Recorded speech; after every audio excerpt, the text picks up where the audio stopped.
add a little bit about what Dr. Palmer said. As you can see, I'm not from this part, as you can tell from my accent. I was born and raised in Puerto Rico and came to New York to study at Fordham University also, where in 1976, and I have remained a New Yorker, as you can see. I'm a podiatrist by training. But I just want to tell you a little bit, because I began to work in the South Bronx in 1984, and like the South Bronx, like Harlem and many of our communities, there's great needs that really have been part of my education. So I know what it's like when a person comes to your office without a car insurance and tell you, can you see my wife? She's been ill for 2 weeks and I'll pay you next week. And I know what it's like when a person comes to your office with a diabetic foot ulcer, unable to pay for medications, a person who's ready to retire. I'll tell you a story. This is a man, 60, working in the supermarket, looking for that retirement and that Medicare card, and he developed a foot ulcer. And I saw him for a couple of visits, and then I saw him maybe 4 months later. By then he has lost a leg, an amputation, because he could not afford for the antibiotic. And this is a man who worked hard, he paid taxes, but he couldn't afford that insurance. And so these are the stories that have affected me through 26 years. And the reason I decided to take this job now, representing the Secretary Civilians in the region.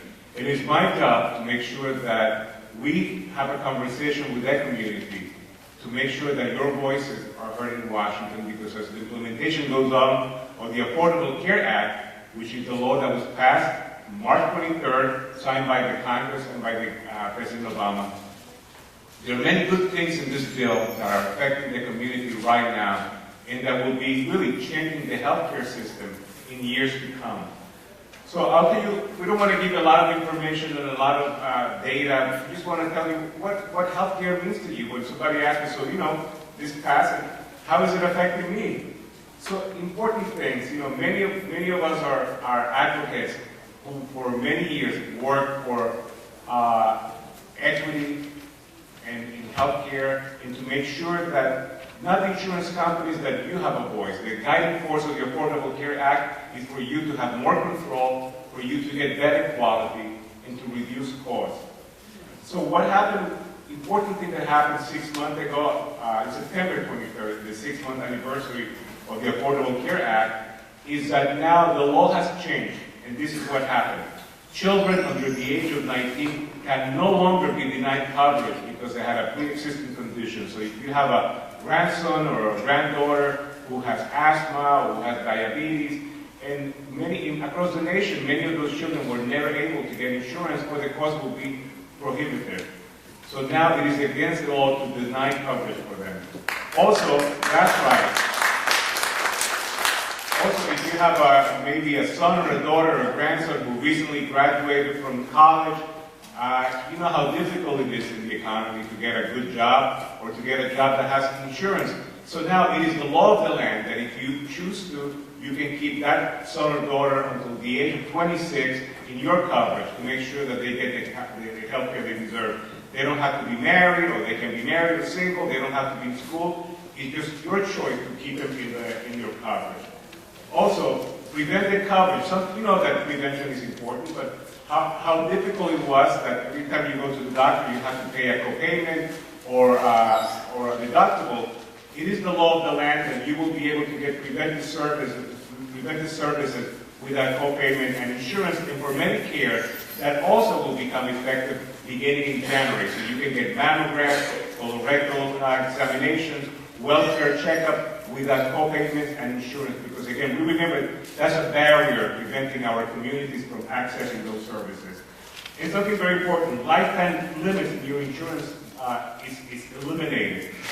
And how many of us have read the fine prints in the insurance that we have, the private insurance that we have? Probably not so many people. And if you read it, it might say that you have a $5 million lifetime cap. It sounds like a lot of money, but God forbid you have cancer, you have an accident, you have a chronic disease. You can go to $1 million in payments in a year or so. So now it is against the law to have any limits in your coverage. Something very important. Prior authorization for treatment for emergency care. That's, if you go outside your network, you you can easily go to the emergency room without being worried that you will not be seen. And I'll tell you, this is very important. I'll tell you a little story. When I was working in the Bronx, I had a patient, 14-year-old girl, healthy girl. One day, her mother took her to the emergency room. It was not an HSS facility, by the way. And the thing is that she went to, her coverage allowed only her to go to a certain hospital. So she went out of network. You know, you're a mother, you've never been sick, you take your daughter. What happened was they gave her a cursory evaluation because she didn't call that 800 number, and they sent her home with a Tylenol saying that she had the flu. 2 days later, this girl died, 14-year-old old. She had a perforated pancreas, not the flu. Something that could have been checked and diagnosed with a very inexpensive test. So we're talking about, these are life-saving rights, in other the law of the land, to make sure that your life, the life of your family, are protected. And something very important for all the ladies here, all the women, all the mothers. Women will have a direct access to OBGYNs without referrals in any new plan and any plan that in our country. And you will have the right to have, you choose your primary care physician. So these are something that is now the law of the land. It cannot be taken away from you. And this is historic and in its scope. And this is how healthcare reform, the Affordable Care Act, is affecting people everywhere.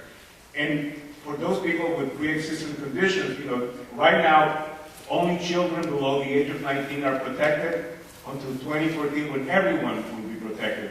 But for those adults who can have a pre-existing condition and have difficulty to access care, the federal government created, allowed $5 billion for every state to create a pre-existing condition plan for those people to be able to buy affordable care. Because here in New York State, you cannot be denied coverage because of that, but still you can offer a plan that it will be so expensive that you cannot afford it.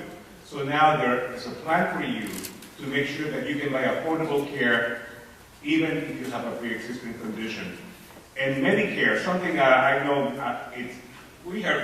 there were many lies last year, beginning from the death panels to that Medicare will be cut. I just wanted to tell you, Medicare services not only have been preserved, but have been strengthened to the Affordable Care Act, and I know Doug will be talking about that, and I won't steal his thunder. But again, it is the purpose of the administration to make sure that your benefits are here to stay, but also the Medicare Trust Fund, the fund that pays for Medicare, not only will be here for you, but also for the next generation, because now the fund has been extended another 12 years.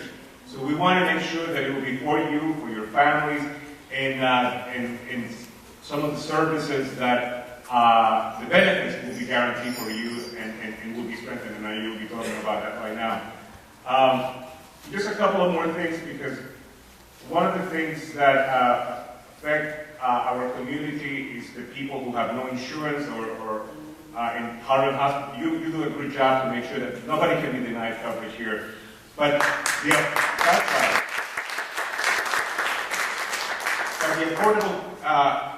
Affordable Care Act, those two things, also it has strengthened community health clinics. There are many of them here in New York City. These are clinics that provide good quality care at affordable prices, and nobody can be denied coverage. So the administration sees those clinics as one important part of healthcare reform, and there's a lot of funding to expand their services, expand probably their other clinics in their community. But again, these are clinics that have been our friends to many immigrant community in our community, and they're here to stay, and they will be improved. And another important part is that, as we very well know, the new law will make possible for probably from 30 to 32 million people to buy affordable health insurance beginning in 2014. And you wish it was this year. Unfortunately, because of the battle that occurred in Congress, the Affordable Care Act has to be implemented in stages. So a great part of that reform will take place in 2014, where people will get through the exchanges, will be able to buy affordable coverage, and they will be able to get help in terms of tax breaks for you to buy that coverage. So we're going to have a lot of people in the system, so we need our new workforce. We need more doctors, more nurses, more dental hygienists, more PAs. These are people that need to be trained right now. And these are people who, maybe you have a son or granddaughter who would like to be a nurse, a doctor. So there's a lot of funding right now to expand those people who will be taking care of our families.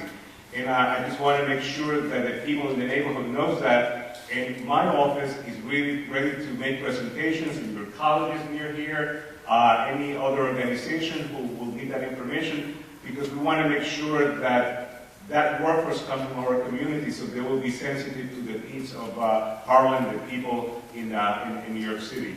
So all of us in the Department of Health and Human Services, and I'm telling you, people work, for the past 6 months, they've been working day and night to make sure that the implementation goes well.